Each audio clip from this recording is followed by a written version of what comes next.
Willkommen chez Germaine. Welcome to Cabaret Founesque. Faites comme à la maison.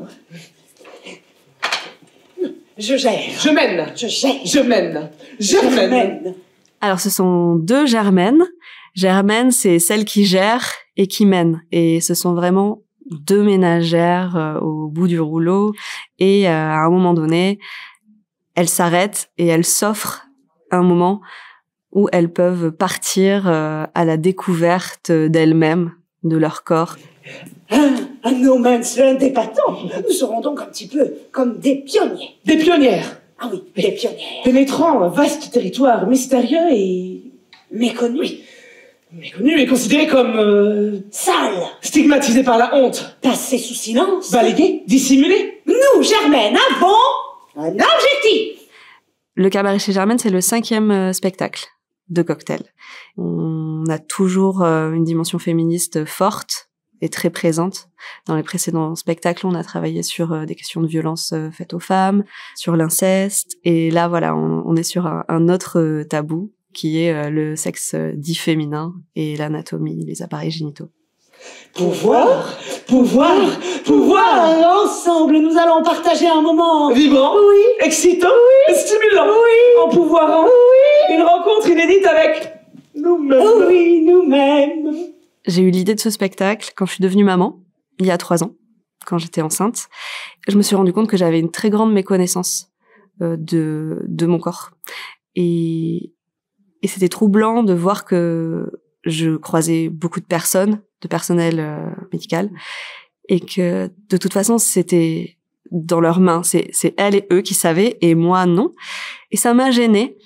Je me suis dit mais je suis féministe et là je me fais déposséder en fait de quelque chose. Donc je me suis dit c'est essentiel d'apprendre, de savoir qui on est, de reprendre le pouvoir sur soi pour pouvoir se positionner et pouvoir dire non, pour connaître sa force. Et dans le spectacle, on parle du consentement à un moment donné. Et vraiment, ça, c'est quelque chose qui est important pour nous. Une absence de réaction. Il y a de fortes probabilités que ça veuille dire non. Il faut être à l'écoute. De l'autre, de soi-même. Et s'il y a un doute, il suffit de demander à l'autre son avis. Son accord. Son envie. Son consentement. Non, c'est pas compliqué à comprendre quand même. Très rapidement, je me suis dit, ces deux ménagères, j'ai envie qu'elles soient dans un univers de cabaret. Donc déjà, là, il y a un frottement, il y a un contraste. Et le cabaret, ça nous permet d'interpréter toute une galerie de personnages. Quand on a voulu parler de ce sujet, tout de suite, on s'est dit, il y a une dimension pédagogique, il y a une information, on part d'une méconnaissance. Il y avait une dimension pédagogique, mais il fallait effectivement rythmer. Et la chanson, on s'est dit, ça, c'est super, il faut qu'il y ait un plaisir du spectacle.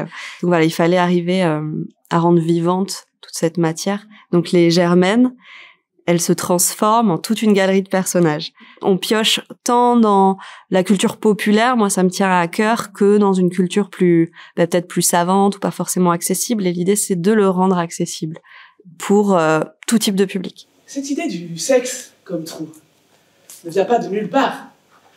Elle a notamment été soutenue par l'un des penseurs les plus influents, Jean-Paul Sartre. Dans son classique « L'être et le néant », il traite ainsi le sexe féminin. Mais c'est qu'avant tout, le sexe est un trou. Excusez-moi, bonjour, je suis Françoise Zolto, psychanalyste pour enfants. On me dit dans l'oreillette que c'est une œuvre d'art. Oh. Ouais. Réalisée par Gustave Courbet en 1866, intitulée « L'origine du monde ».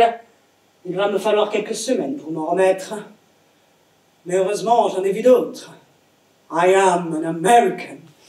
Moi, je l'ai vraiment pensé comme une célébration, un moment de réappropriation très joyeux, très jouissif de nos corps. On est là pour se questionner, en fait, et pour que les personnes qui seront dans la salle, hommes, femmes, non-binaires, puissent à aucun moment se sentir blessés ou attaqués ou se dire « mais moi, je fais mal ». Non, en fait, on est dans ce même monde avec ses normes, avec ses dictates, et juste on prend du recul et on se questionne aussi sur nos pratiques. Germaine. Oui. Vous savez que la chirurgie esthétique de la vulve est aujourd'hui en plein essor. Elle était quasi inexistante au début des années 2000. La labiaplastie figure aujourd'hui au 19e rang des opérations esthétiques les plus pratiquées au monde. Là, sur cette semaine, l'objectif, c'était vraiment de travailler la scénographie, d'être dans un univers à la fois ménager et cabaret. Donc, on a eu tout un temps d'installation et de test du décor. On va voir pour la suite, voilà, pour pouvoir s'adapter vraiment à tout type de salle et peut-être pourquoi pas aussi de la rue. Voilà. Les représentations de nos entrejambes sont rares. Notre société semble avoir bien du mal à articuler le mot vulve. Vulve! Question d'entraînement, hein? Alors, par exemple, ceci est vulvaire. Ça a la forme d'une vulve. Donc, c'est de redonner une valeur positive et de se réapproprier, de dire les mots. Voilà. C'est très important de se connaître soi-même pour reprendre le pouvoir.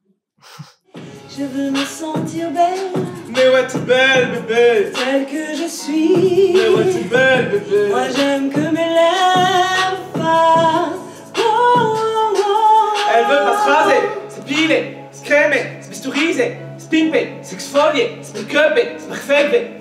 Laisse-la tranquille avec tes non. Laisse-la tranquille.